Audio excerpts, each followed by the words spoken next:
Друзья, всем привет, с вами Андрей из Сибири на своем канале. Дорогие подписчики, дорогие друзья, хочу сказать, что я начинаю осваивать сельскую жизнь.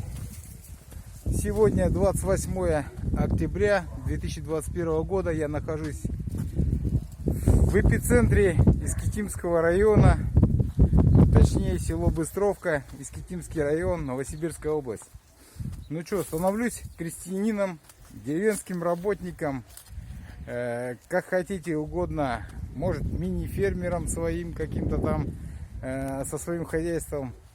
Короче, в хорошем смысле слова, становлюсь крестьянином, привыкаю к деревенской сельской жизни. Вот так вот выглядит огородик у нас, скромненький такой. Это у нас сарайка с угляркой там со всеми. Сарайка, курятник, утятник. Это банька с летней кухней.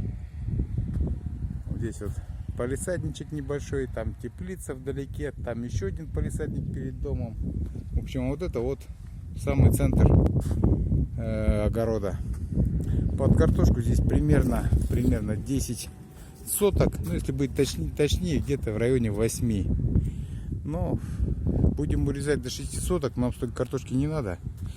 Купил я этот дом, друзья, удачно взял. Хотя, знаете, такой вопрос риторический и философский. Насколько удачно, в какое время. То есть, если сравнивать, что он был дороже, дом, то взял удачно. Если говорить, что цены поднялись за короткий промежуток времени почти в 2 раза, то этот неудачный момент. Поэтому, в общем, взял вот огород такой вот с домиком. Домик в деревне. Надо уже смотреть на перспективу, учитывая, что в городах наступает, в мегаполисах наступает цифровой концлагерь. Поэтому я решил, что в селе я точно выживу. Село Быстровка основан, краткая справочка, основан в 1919 году, через 2 года после Великой Октябрьской революции. Так что село достаточно молодое, всего-навсего 102 года получается, если не соврать. Сегодня на дворе 21 год, да, 102 года. Вот. 102-103. Я не знаю, когда он точно, но в 1919 году.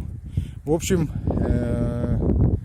те, кто продал, тетя Катя продала мне участочек. Я взял у нее, соответственно, я считаю, что удачно, учитывая, что основное жилье я так и не продал. Буду продавать позже, поэтому, не влазя в кредиты, в долги, взял по средствам. В общем, как я и живу, и продолжаю жить всю свою жизнь по средствам. Нет денег, коплю. Накопил, что-то приобрел.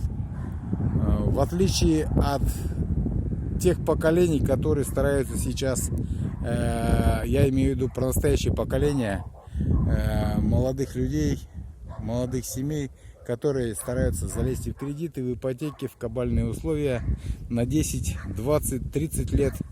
И тем самым, загоняя себя сознательно в долги, обретают себя на вечные мучения. То есть, как только человек условно доберется до пенсионного возраста, к тому времени уже пенсии точно не будет. Ее нынешнее государство, я думаю, отменит уже в ближайшие 10 лет, если власть не сменится. А я считаю, что власть обязана просто смениться. С таким позором, с каким они довели нашу великую страну до крайней ручки. Извините, мы уже опустились ниже по уровню жизни, ниже плинтуса. Мы наравне с отсталыми 3-ми, 4-ми странами. Это не фейк, это я вам говорю, как оно есть. У нас, извините, минимальные нищенские пенсии, нищенские минимальные оплаты труда. У нас нищенские пособия, у нас все нищенское. Поэтому на эти средства, которые получают люди в виде зарплат, пенсий и пособий, остается только выживать, а не жить.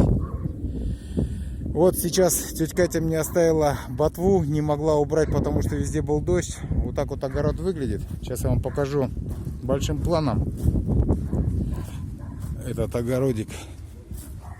То есть подойду к границе с соседями и постараюсь показать. Короче, друзья, вот так вот. Погода, я вам скажу, что не сахар, ну и, как говорят немцы, не шлехт, но и не гуд. В общем, неплохая для осени. Хотя даже ближе гуд, sehr good даже. Учитывая, что 28 октября уже поздняя осень, поздняя. Потому что ноябрь в Сибири это считается всегда таким, как бы, уже не осенним, а зимним месяцем. Как правило, уже снег выпадает и уже практически не тает. Поэтому вот, смотрите, я стою по борозде, то есть по границе участка. Вот так вот стою. Там вот море, если видно, Обское. Прекрасно, 150 метров от моря мой дом. Вот так вот участок выглядит. В общем, мне вот эту ботву, пока погода стоит до конца недели, а это еще 2-3 дня, надо мне вот эту ботву всю убрать и переработать. И будет sehr good. Ладно, друзья. Чученька, кстати, Чученька со мной ходит. Чученька со мной. Да, Чуча? Пойдем. Ну, смелее, Чуча. Пойдем. Вот так, красавица. Красавица Чучка, да? Она мерзнет, но со мной. Все равно со мной. По ночам уже жмет погода. Температура окружающего воздуха жмет до -3, до -4, до 5. Было и -7 один раз. Но по ночам. А днем вроде как плюсовая температура стабильно стоит. Поэтому после того, как закончатся вот эти вот сухие деньки, я думаю, будут дожди неделю. И возможно уже будет, ну вы сами понимаете, возможно уже будет снег. Ладно. На этой оптимистической нотке не прощаюсь с вами до конца. Но пока на данный момент.